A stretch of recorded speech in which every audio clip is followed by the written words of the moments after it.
Hello, everyone. This is Christian D'Angelo, host of the Porchcast, joined with my co-host, Brandon Mariello. I'm also the host of the Porchcast. Okay, when we started the Porchcast, we agreed that we wanted to incorporate music discussion into the program, but we did not know exactly what that would look like until now. So this is the first installment of Porchcast Reviews. The concept of the show is we each selected a record and assigned it to the opposite person to listen to. And we each listened to them 2 times, and we gathered our thoughts on them. And our goal coming into the series was we both have a lot of music tastes in common, but there's a lot of overlap, but there's also a lot of stuff that you like that I'm not crazy about, and vice versa. So hopefully, I think this was implied that we would try to broaden each other's horizons a little bit, and in doing so, hopefully the listeners. So I was thinking about it, and if you're familiar with these records already, then I think this can reaffirm your appreciation for them. If you haven't heard about them, then maybe listening to us talk about them will pique your interest a little bit. And if you just like listening to us talk, then this is going to be a supplement to the regular Porchcast in addition to that we would like to start doing. I'm not sure how often, but we'll see how it goes. And then, yeah. Yeah, absolutely. No, I agree 100%. And so I think that from a listener's perspective, there's probably a couple different routes you could take. To your point, if you're already familiar with the albums, great. You'll appreciate hearing about them. But if you haven't, you might want to listen to them first. It might be a little bit weird to hear a track-by-track breakdown of an album that you've never heard. But it's really up to you on how you, the listener, want to do it. But we'll tell you the albums, and they'll also be in the description. So what album did you select? I selected Yoshimi Battles the Pink Robots by The Flaming Lips, one of my all-time favorite records. And for the first episode of our review series, I was really getting in my own head about how I wanted to start it off. I was like, I don't know, because there's so many great albums that I love, and I wanted to pick something that I think everyone would like. And that's not to say that it's just overly palatable, but I feel like that this record in particular, I don't see a reason why anyone wouldn't really like it. And even if they didn't, I feel like they would not like dislike it or hate it for any reason. It's if I had to describe it in one word, it would be versatile. So for a lot of records, you can sometimes associate it with a specific time in your life, which with this one I definitely do, because I actually discovered this record almost 2 years ago now, and it was when I was living with my folks and working at a job that I really did not like, and playing a lot of old school RuneScape. So I associate listening to this record just all the time, and playing video games, and it's just a very comfy album. But like I said, it's versatile. I feel like you can listen to this album when you're going for a walk, when you're running, when you're exercising, when you're just hanging out with friends.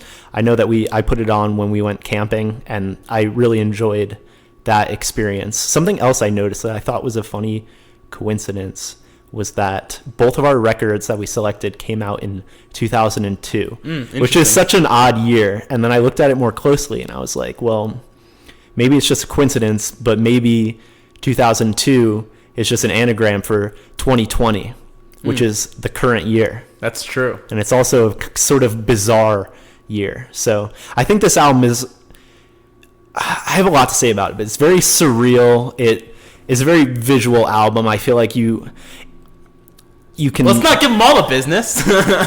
Well, we're talking about it, right? Well, so I want to just make sure that we don't. I want you to hear my thoughts before I hear your thoughts on the album. Okay. I feel like I've introduced it sufficiently. Yeah. Okay. So my introduction, I really tried to not give my opinion at all. It's objective. It's just to tee up the album. I've hinted at kind of how I feel about it, but I'm not cutting you off because I don't want to hear what you have to say. I can't wait to hear what you have to say about Yoshimi, because I've listened to it twice in the past 24 hours, so it's the freshest album in my head, probably the second freshest, with the most fresh being my album, which we also both listened to our own albums just to have kind of a fresh take and a fresh perspective on our own album. So I chose an album that goes by many names. I call it Untitled. Some people call it Parentheses. The band officially calls it an Icelandic word meaning the bracket album. But it's the third album from Icelandic band Sigur Rós. There's a few key things that I want to discuss when it comes to this album, other than the fact that it's brilliant, and I want to get into some of that. But it's 8 tracks, all formally untitled. They have informal names that the band has kind of nicknamed them, but they delivered what I call a journey in an album.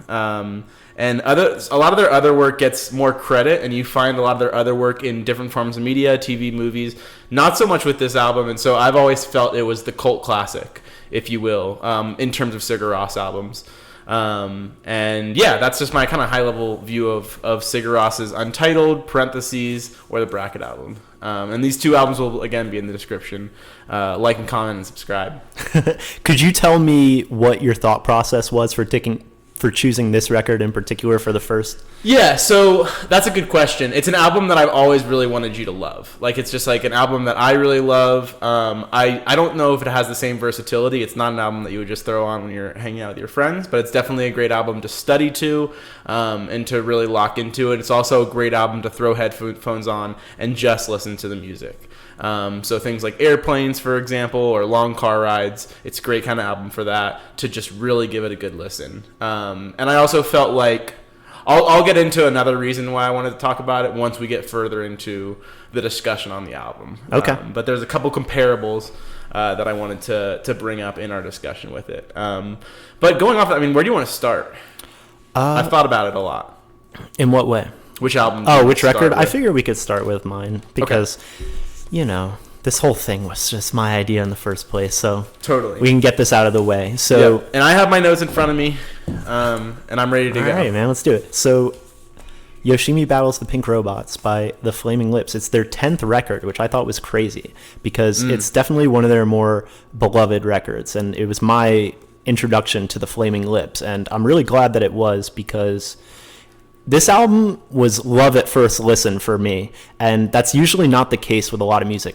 A lot of the records that I love the most were slow burns. They took me a few listens, but this album, I don't know, like I said, love at first listen, and I've listened to it dozens and dozens of times now, and yeah, my appreciation for it has only grown, and it kind of introduced me to Flaming Lips in general, and there are other records by Flaming Lips which I really love, but this is certainly my favorite and probably their most critically acclaimed for good reason. So what can you expect on this album, man? It's just a whole lot of fun. I want to talk about it like first on a high level, I think. Yeah, absolutely. So I have my concept sheet. Okay. Which has kind of just like the more global stuff that I wanted to discuss. Now, halfway through, I lost track of which piece of paper I was on, so I started doing track-by-track commentary on my global commentary list. But I do have a few high-level thoughts. And the first is a question to you.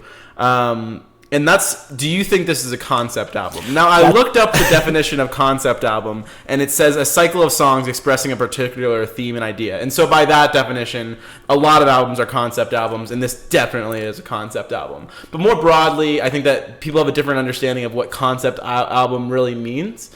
And so I was wondering, first of all, if you think this is a concept album. My answer, and I'm glad that you asked that, my answer would be not really. Mm-hmm.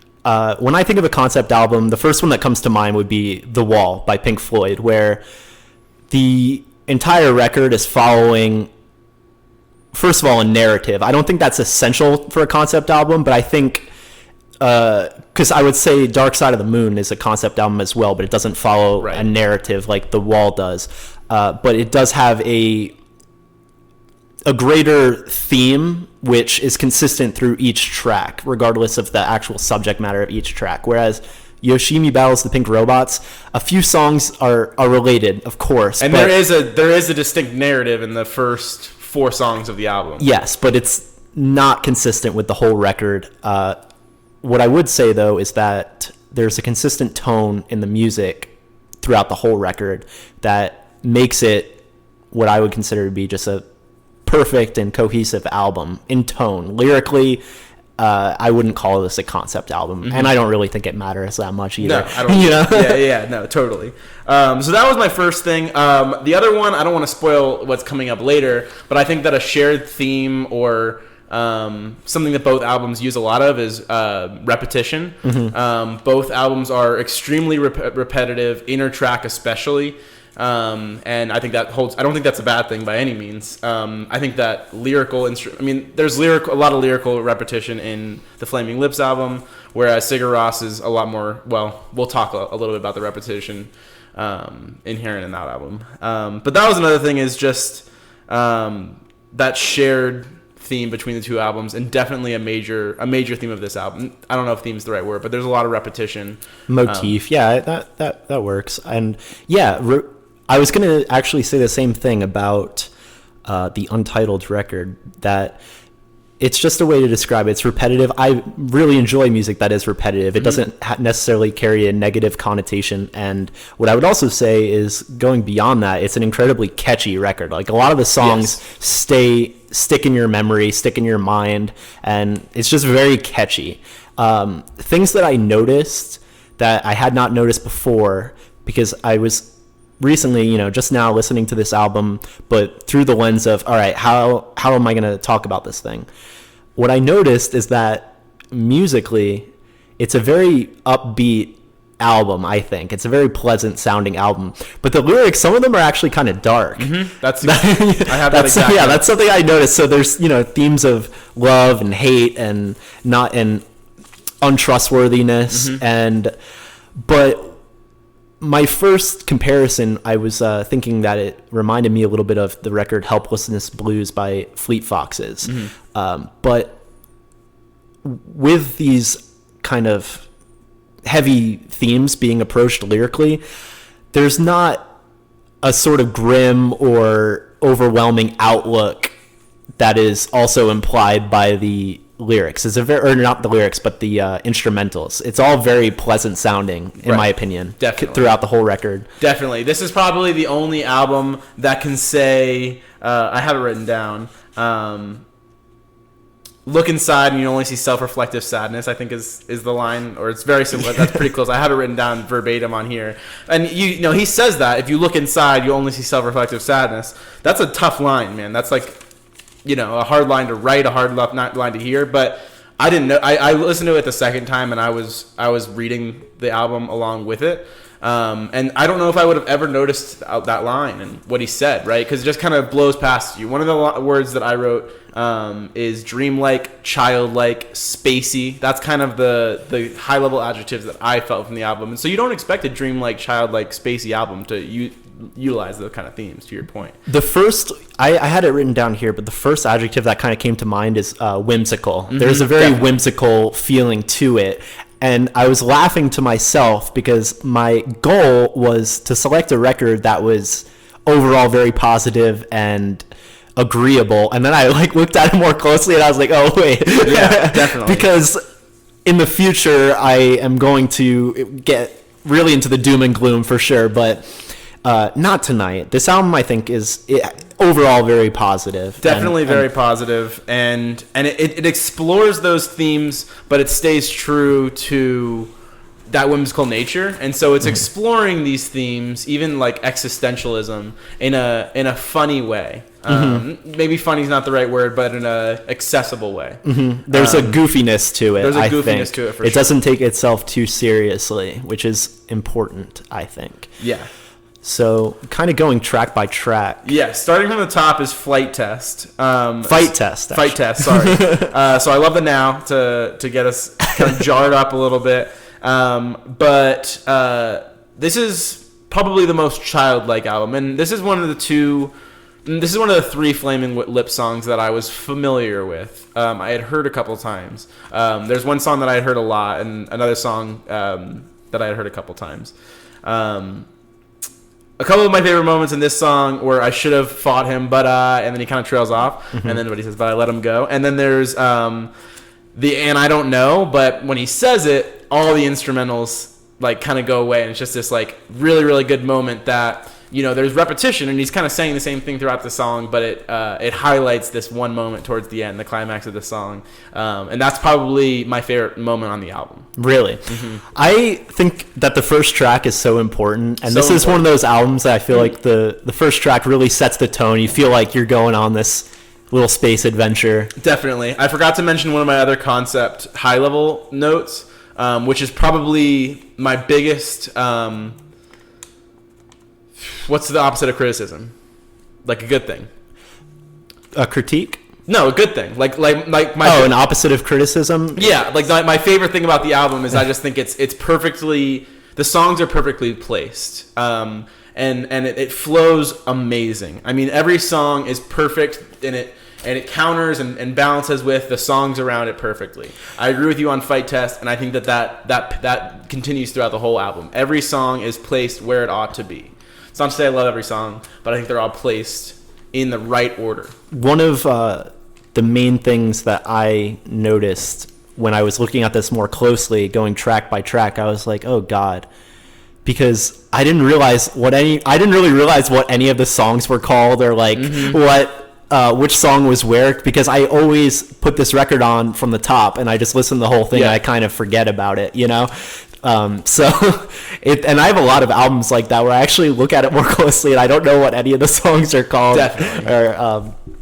or anything. But yeah, so starting off, you kind of feel like you're jumping into this little adventure, and yeah, you kind of lyrically feel like you're going on a concept album, which doesn't remain consistent throughout the whole thing, but it doesn't really matter, which is another motif of the record lyrically. What is love, what is hate, does it really matter? And I like that, because I think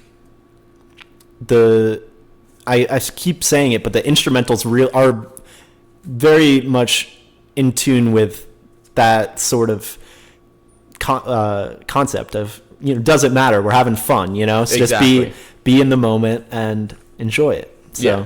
No, so I think that Fight Test is among my favorite songs on the album. I think that the first song on the album it ought to be one of the best songs on the album.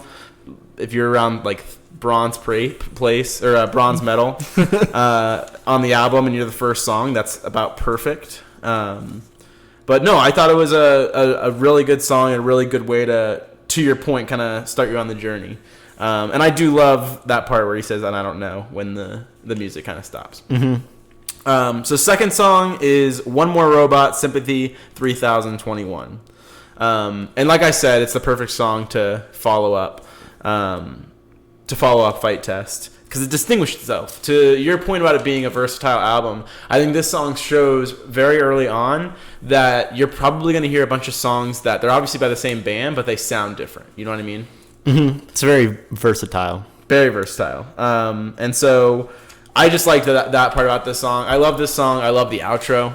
I would say, not to spoil what's coming, but I think the first 4 songs are really, really strong. I think it's just a really, really, really strong 4-song run. And there's not much more I could say about it. I think that kind of how my, from start to finish, and I'll go through more specific notes, is I think it's a really good 4-strong start. I think it gets into about a weak second act, those 2 songs, and then it ends kind of not quite where it begins. But it ends strong. It has a really good, strong ending, and the last few songs are amazing. There's a middle part that I'm not crazy about, 2 songs in particular. Really? Yeah. Just in terms of the album as a whole, right? Like I thought it was excellent. Mm-hmm.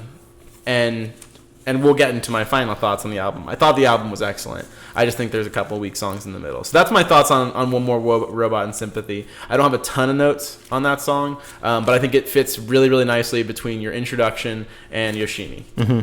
So moving on from that, the next couple of tracks incorporate some live audio to the original recording. At least that's what it seems like to me. So we have some people chatting in the background.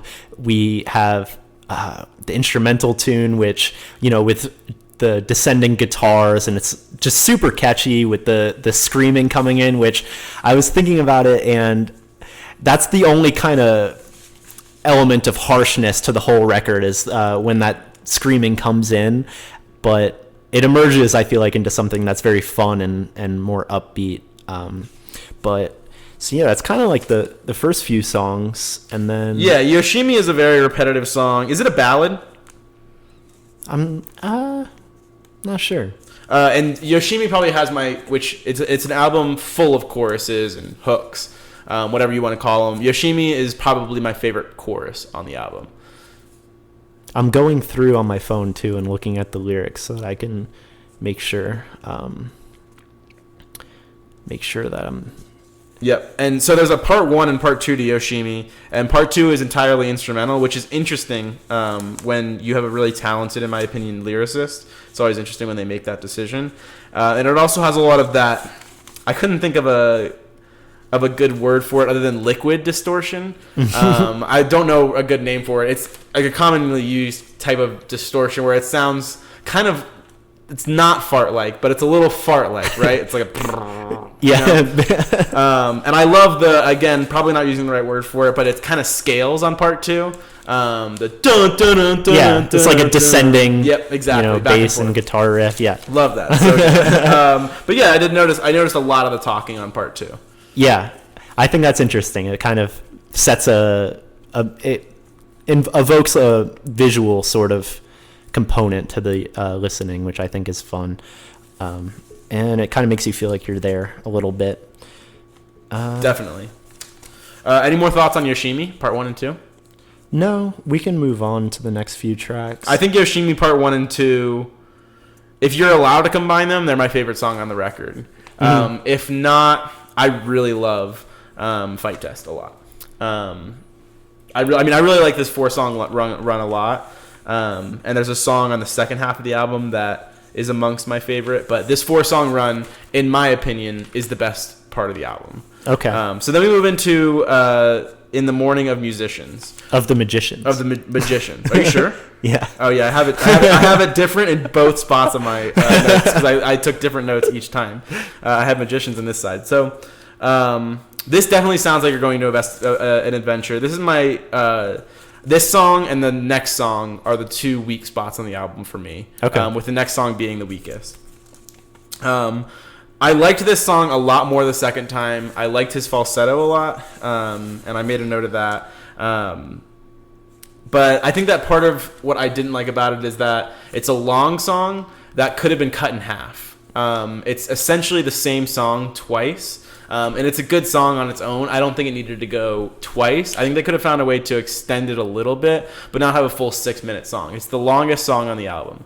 The other songs are right at about the 4.5-minute mark on average. So I think that might have been part of it. It kind of disrupts the flow a little bit, you feel like? That's right. I think it's just a little bit too long for what it is. Exactly right. Disrupts the flow a little bit and kind of breaks you out. If you weren't doing this for a podcast and wanting to focus, you could easily lose track of the album at this song. Mm-hmm. I don't think you would have lost track at this point, but I think this part you could maybe start thinking about other things and just kind of lose track for a second and have to bring yourself back in when the next song starts because you realize, oh, that song must have ended. That was a long song. It's funny that you say that because I am in agreement with what you're saying, but my feelings are a little bit opposite in the sense that I'm like, oh, that song was 6 minutes. It felt like 2 or 3 minutes because you get you just get sort of lost in it. But it's a good little intermission, I feel like. Yep, I agree. Into the next little tune. The next song, which is probably the only song on the album that I definitely liked In the Morning a lot more than the second listen. And so I was hoping to feel that way about Ego Tripping at the Gates of Heck. And I didn't. I don't know why.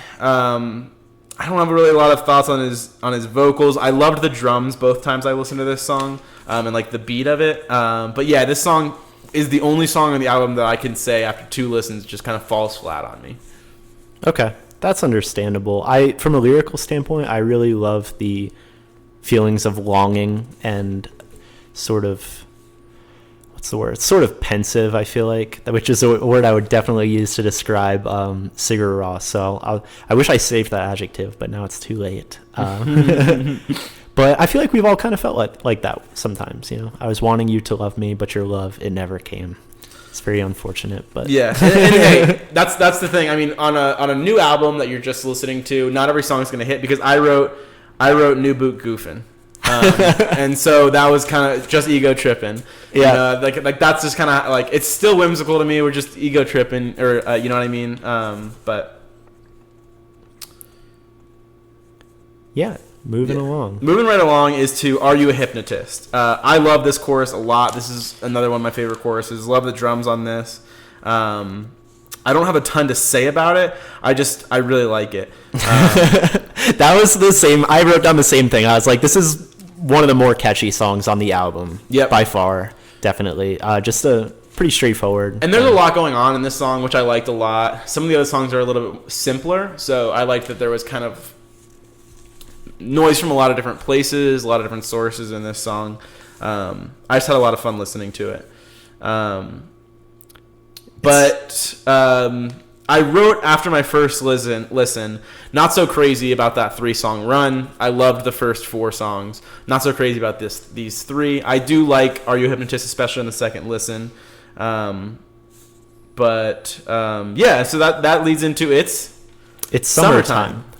One of my favorite songs on the album. I probably say that about every track, but from a instrumental standpoint, I feel like it makes you feel like it's summertime, which is kind of an empty thing to say, but it makes sense, don't you think? You got the birds chirping, but it's probably the darkest lyric. Yes. Why I remember mentioning this to you before, but I really connect with this song, especially with what I know now about seasonal affective disorder, where you can get pretty bummed out when it's cold out, especially living here in Denver. We get some harsh winters, and spring's pretty cold too. So yes, exactly.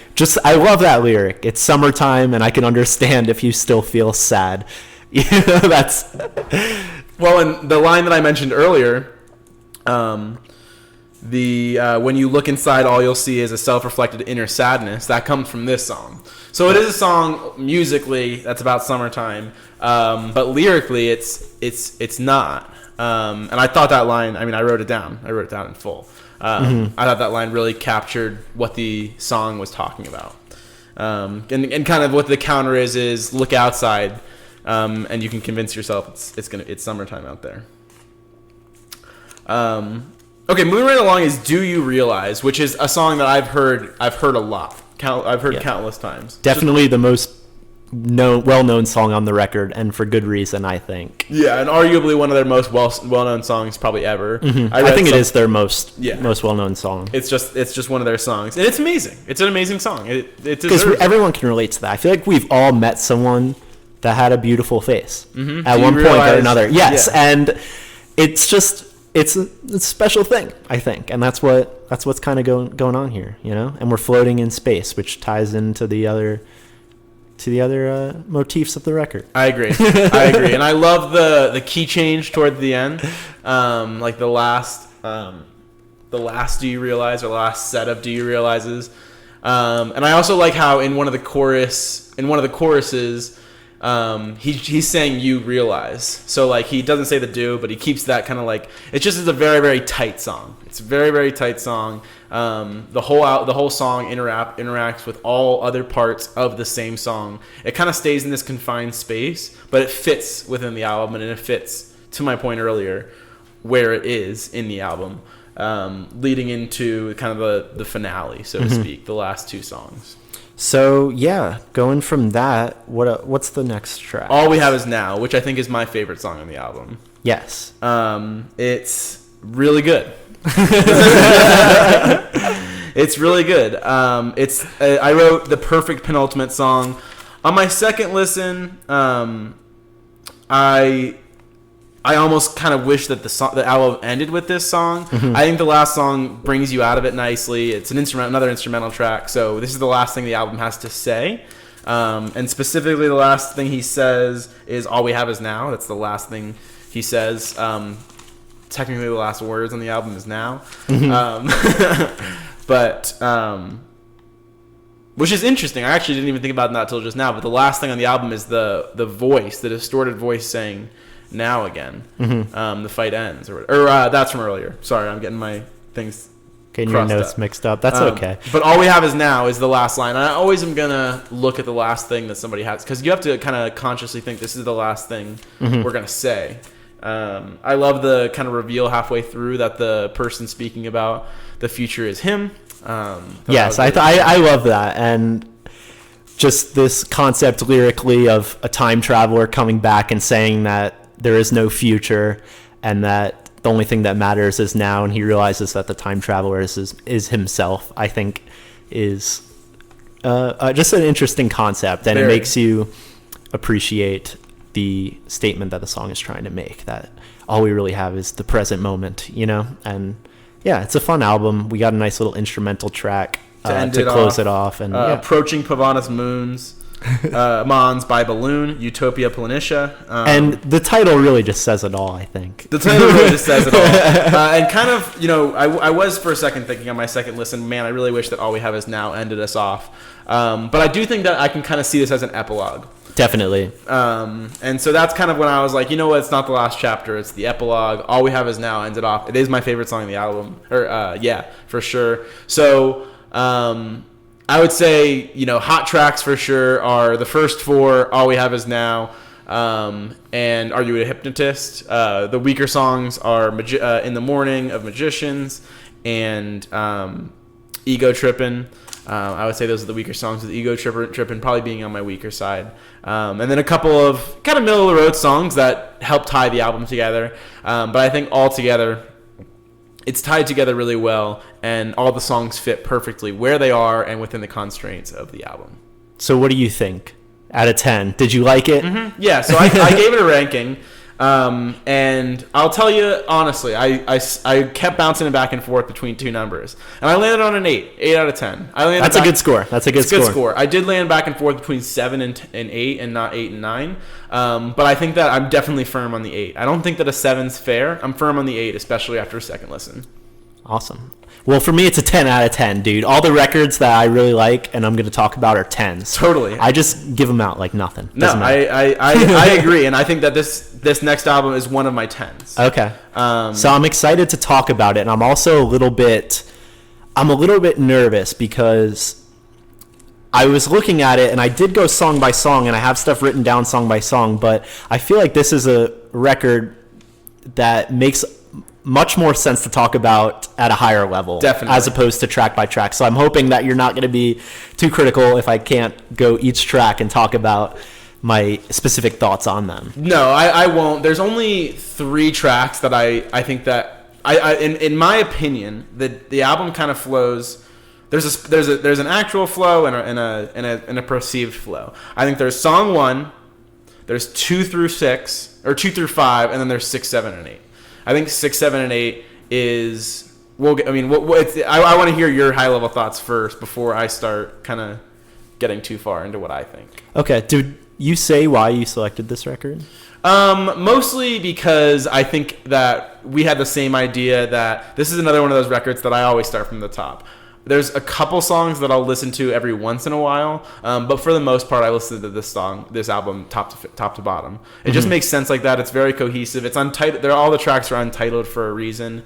And there's one key thing about this album that I don't even know if you would catch on to if you didn't know about it. So I think I do know because I think you told me, and I remember I've listened to this record previously, but I didn't remember it as clearly, so I definitely needed to listen to it again. So my first listen, I just had my headphones on, and I was doing nothing else, just listening to the album. And my second listen was while I was kind of doing different stuff, working a little bit, looking at my phone. So those experiences are pretty different of when you're talking about this record. I do understand that this is mostly an instrumental album, very gentle guitar, piano, falsetto singing. So this is definitely in the post-rock category, I'd say. So similar to stuff like Mogwai or Explosions in the Sky, This Will Destroy You, which you put me onto them as well, right? Yep. Okay, so... But what I think differentiates this from a Godspeed You Black Emperor or something is that with Godspeed You Black Emperor, I can sort of put them on in the background, but I won't be able to focus on what I'm doing because I'll be so focused on the music, as opposed to this record in particular, which, and this is not a bad thing at all. It's just, I feel like this is a record where you can kind of have it on in the background and you could be doing something else, which I know you said that already. You can be folding laundry or studying or going for a walk. Yep. And I feel like it is great background music, which is not a diss on it whatsoever. Definitely. And I think that's true until songs 7 and 8. I think 7 and 8 are a little bit different. And would be a little bit hard. I think that 7 and 8 are probably a little bit more Godspeed You than This Would Destroy You. I think they probably lean closer. And I have some notes about Godspeed You and Daughters. I kind of wanted to talk about their... I don't know if they're the same genre. I don't think that that's fair, but I think that how you listen to them at times, especially track 7 and 8, can be similar. Okay. Yes, and I think what you're kind of predicting is stuff that I'm going to be in agreement with. So yeah, like I said, a lot of post-rock vibes from this, and I think that the feeling that I got listening to this record is that they wanted to incorporate the vocals, but they didn't want you to focus on the words, because I understand that they're speaking just gibberish, right? Correct. Okay, so my thoughts on that was that they wanted to if it's like looking at it like a coin, I think on one side you could have really extreme metal music where they're just screaming their heads off, and so I would look at it and say, okay, that's just one aspect to this whole piece of music. Whereas with this, I feel like it's the more pleasant sounding version of that, where there's we have this very sort of high pitched and angelic sounding voice. Definitely. But they're not saying actual words. It's just another aspect of the sound, which I think contributes a nice and pleasant addition to it. It literally is an instrument, because the vocals are 10 syllables. Some of them are the same. It's yo silo no fi. It's the same exact kind of 10 syllable word. There's different permutations of it throughout the album, similar to how there's 10 notes on, there's 10 strings of guitar and there's different permutations of it. 10 strings on a guitar. There's 12 strings, there's 6 strings. I'm trying to think about it within the confines of this specific album. I think about a 10-string guitar, and that's all he uses. The story behind it, and I wasn't actually familiar with this until today, is that most of the songs were things that they were already playing live without vocals. So they wanted to make a studio record of it because they were really proud of the instrumentals. But to your point, that's what they wanted to be the focus. And so they didn't want to muddy it with even words. There's vocals, but there are no words. You wouldn't necessarily know that because the band's Icelandic. So if you were to listen to any of their other albums, it would also sound like gibberish to you. So you wouldn't really, they're an instrumental band to me regardless, outside of their few English songs. But dude, a big observation I had that I wanted to make, though, is there's definitely moments where I was like, this guy is speaking English, but it's like not actual words, I'm sure you've seen that video where someone made a song and it's all intended to sound like English, but they're speaking just gibberish. Yes. So the delivery of it and the vowels they use and the manner of speech sounds like someone speaking English. So that's something I really picked up on with this, and I thought was interesting. So yeah, going song by song I think is kind of tough. I definitely have notes for each song. The word pensive is one that I would use to describe most post-rock music. I feel like it's a real thinking man's music, you put something like this on and you can just kind of look out the window and gather your thoughts on things. It's thought-provoking. What else? Yeah, I mean, I think track 1 is distinct in my head. And this is after multiple listens, track 1 is distinctive. Tracks 7 and 8 are very, very distinctive. And tracks 2 through 6, less so on the 6, tend to blend together. There's a baby effect that he puts on his voice in Untitled 1 that I really love.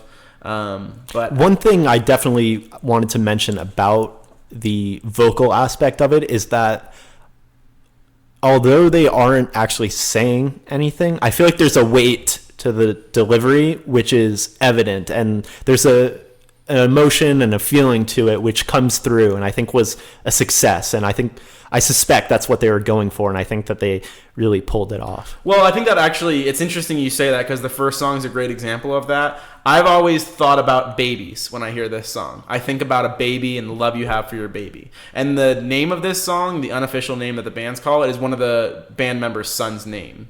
So I always thought that was interesting. I just found that out the other day, but I've always just gotten this parental vibe to, there's no lyrics. That's like, there's no theme to the album rooted in reality, but I've always kind of felt that connection to a child and to specifically a baby. So it was interesting that, were they trying to put that out there? I don't know. It's interesting that they named the song that. But that's what I got. And I get something from each of these songs. Specifically 1, 7, and 8. I'm talking a lot about 1, 7, and 8 because I think that's the bright spots on the album. The bread and butter. That's the bread and butter. And 2 through 6 are just hard to talk about because it's a lot of repetition. It's a lot of repetition. Very repetitive. Has something that is consistent with other post-rock, which is an escalation to it where there's build-ups, and I can't point to the specific spots on the record where the build-ups are, but you have your repetitive guitar riffs with the piano coming in, and it emerges into a crescendo, and it's very it's you get into it. But what I want is one of the main takeaways I had was that I listened to it twice, and the first time I was like, was the last song my favorite song, or did I just hear it most recently? And then I listened to it again, I was like, no, the last song is definitely my favorite song. Because I was like, there's an intensity to the last track which is reminiscent of other post-rock acts, which I enjoy a ton. And I really get into it. I was like, man, I wish that they went in that direction more, and I'm curious now. Is that something that they do on other records? No, it's very special. It's very special. That's like it's kind of they don't do it a lot because they know they're good at it. They had an album called Verua, which probably did it more. But I'll show you that song later tonight because it's a great example of exactly what you're talking about. Track 7 does it too. Track 7 utilizes like a train whistle during its climax.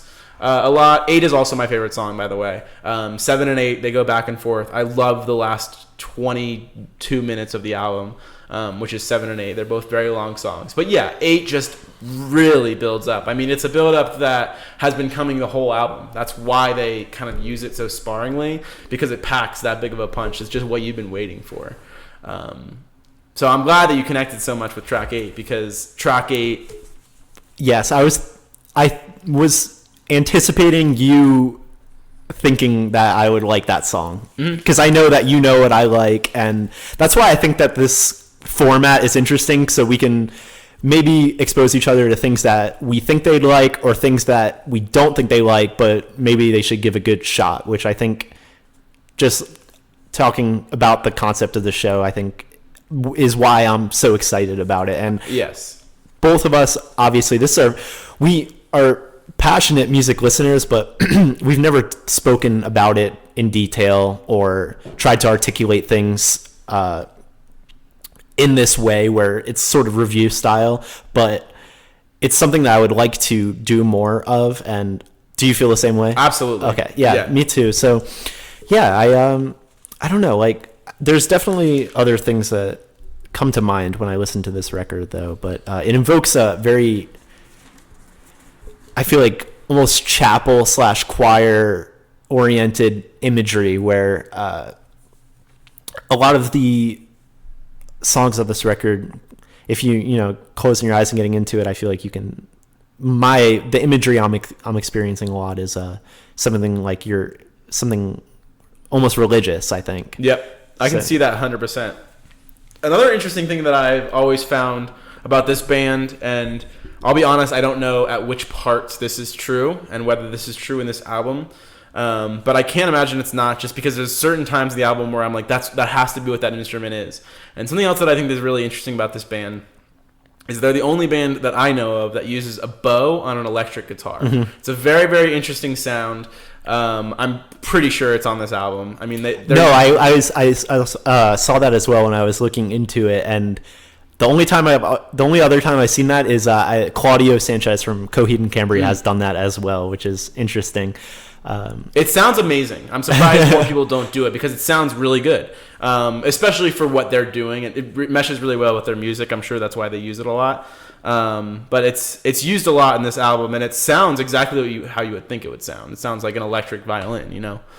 So if this was a concept album, what imagery does it evoke, or what story would you say that it's trying to tell, if you had to give an answer? It's really, really tough. It is a concept album, and I know the answer through research and through listening a lot of the time is you have a first half of the album that's a little bit... It's a little bit more, I saw the word optimistic, and I would agree with that. There's an optimism to the first half of the album that the second album definitely takes away and is a little bit more pessimistic. Again, it's hard. This kind of shows how hard it would be to make an instrumental concept album. It's possible, and there's definitely concepts that they're trying to utilize with their instruments, but it's hard to identify a concept without the lyrics. That's not to say it has to be a narrative, but it's just hard to connect themes. There are themes, obviously. There's motifs, definitely. But is it a concept album? No.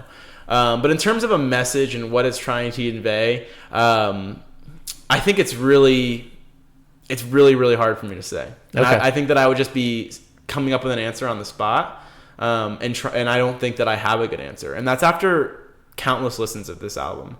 Does this album remind you of any particular era of your life? No, I've been listening to this album for too long for that to be the case, and through so many eras.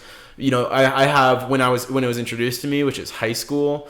I have all of college studying to it all the time. It was just a song that I would constantly throw into rotation. And from my time working, I've listened to it countless times at my current job, which I've only been at for a little over a year. It's just one of those great albums to work to. Because you know you're not going to get distracted by the lyrics, but they're still there. I like vocals, and that's what's so good about Sigur Rós is this and their other albums. I don't know what they're saying, so I'm not going to get distracted by the lyrics. Are there times where I'm singing it? Sure.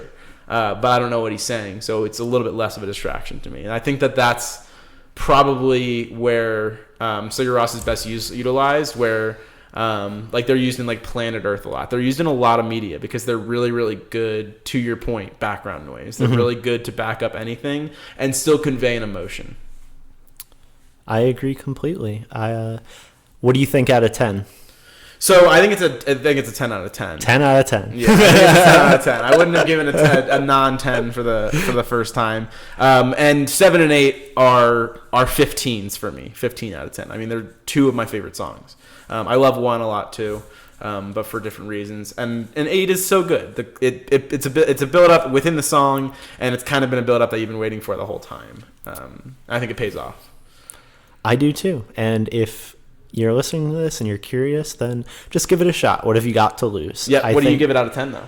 I'm not ready to give it a score. I've listened to it 2 times, but I don't think that's enough to give it a fair answer at this time. I'm comfortable with that, and I'm glad that we can each go back and give these albums another listen, knowing why the other person chose it, what the other person kind of felt. I really wanted you to connect with this, and like this is where I thought you would really, so that we can be focusing the next time. So in the future, kind of just talking about it now, do you think that we could benefit from giving some background to the record before the other person has to listen to it? It's a really good question, but I think that I liked how we conducted it this time. Okay. I really do think going in, I mean, this is definitely a blind-ish run. I've heard some of the Flaming Lips songs. You've heard this album in full, I think, the Sigur Rós album. Yes, but it had been a while, and giving it a fresh listen with a different perspective. Yeah, with a different perspective where I'm very focused. I'm trying to just put all my thoughts down on the subject. Yeah, it gives you a different perspective for sure, like you said. Yep. So, yeah, do you want to keep doing this? Definitely. Do you know what album you're going to pick next? I don't know, but I'm pretty sure. Okay. I'll tell you privately. Okay. I didn't know if we were going to announce it at the end of the last one and say like on the next episode of. So what do you think? You want to try to do this every week, every 2 weeks? We'll definitely come up with a good cadence for it. in terms, I think that yeah, we could talk about that. Did we learn anything? Did we grow as people? So let me, I think that a question that is more important than out of 10 is, will you listen to this album again? I definitely would. Yeah, I definitely would too. I want to listen to it I want to listen to Flaming Lips in the background and like while I'm doing other things, because both of my listens were very, very focused listens, one of which I was reading the album while listening to it. So I was entirely focused on the album. So I want to give it a good outside listen. Definitely. And like I said, it's a versatile record. Listen to it while you're working, while you're studying, while you're walking, and while you're banging. Definitely while you're banging, dude. We just want to make sure this is still the Porchcast. I hope you guys did not forget. Not forget what you're listening to. Yeah, okay? Of course. I'm gonna fuck all day to that album. Dude, that's what I'm talking about, dude. Nice, man. Well, no, I'm really proud of. I'm really glad you came up with this idea, because not only, full transparency on the Porchcast, we really love putting it out there, but it is also a hobby to us, and I had a lot of fun prepping for this. That's ready to do this. Sorry to cut you off, but that's something I wanted to say at the beginning, was that the Porchcast is 95% off the cuff, whereas this is going to be still off the cuff, but with much more preparation than what we would put into the Porchcast. So that's why I was kind of unsure how often we can do this. I feel like, because I listened to a 70-minute record twice and put all my thoughts down, which might not sound like a ton of time, but it's still an investment, which I'm happy to make, but may not always be feasible. So no, I agree. I can't wait till the next one. I'm excited, and I think as we continue to do this, that just like the Porchcast, it'll become easier and easier, which I'm excited, because I would love to be able to talk about music in a more technical way or in a more abstract way, which is either way. Yeah.